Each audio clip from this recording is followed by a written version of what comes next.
நடிகரா இருந்து இப்ப அரசியல்ல இறங்கியிருக்காரு. தாவேகா விஜய். அவர் அரசியல் செயல்பாடு இப்போ இப்போ சூழ்நிலையில அரசியல் செயல்பாடு எப்படி இருக்குன்னு நீங்க பாக்குறீங்க? நான் வந்து கொஞ்சம் எல்லாத்தையுமே பாசிட்டிவா பார்ப்பேன். நான் என்ன பார்ப்பேன்னா, நண்பர் விஜய்க்கு வந்து இது அவசியமே இல்ல. இப்ப அரசியலுக்கு வரதுன்றது அவசியமே கிடையாது. அவர் ஒரு பெரிய ராஜாங்கம் நடத்திட்டு இருக்காரு. அடுத்த சூப்பர் ஸ்டார் அவர் தான், அல்லது கலெக்ஷன் மன்னர் அவர் தான். 200 கோடி சம்பளம். இந்த மாரி ஒரு சிம்மாசனத்த விட்டுட்டு எதுக்காக போயி ஒரு மக்கள் பிரச்சனைக்காக போகணும் அப்படின்னா அவர் ஏதோ நல்லது செய்யணும்னு விருப்பப்படுறாரு. அப்ப நம்ம எல்லாரும் இப்பவே அவர தடுத்து நிறுத்துறதுக்கு பதிலா, அவர் வழியில நம்ம எல்லாருமே அவருக்கு சப்போர்ட் பண்ணி விட்டா, மாறுதல் ஒன்றுதான் மாறாதது. கடைசி வரைக்கும் இவங்க தான் ஆட்சி செய்யணும்னோ, கடைசி வரைக்கும் இவங்க ஆட்சிக்கு வரக்கூடாதுன்னோ, அந்த மாரி யாருமே கிடையாது.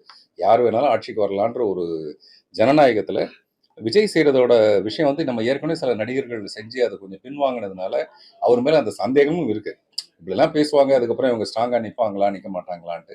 அதனால அந்த சந்தேகம் எல்லாருக்கும் இருக்கும்போது, நம்மளும் அந்த சந்தேகத்த ஊதி பெருசாக்கி, ஒருத்தர் ஏதோ நல்லது செய்ய வராருன்னா, அவர எதுக்கு நம்ம பயமுறுத்தணும்? அதனால விஜய் வந்து நல்ல முனைப்போடு இதுல செயல்படட்டும்ங்கிறது தான் என்னுடைய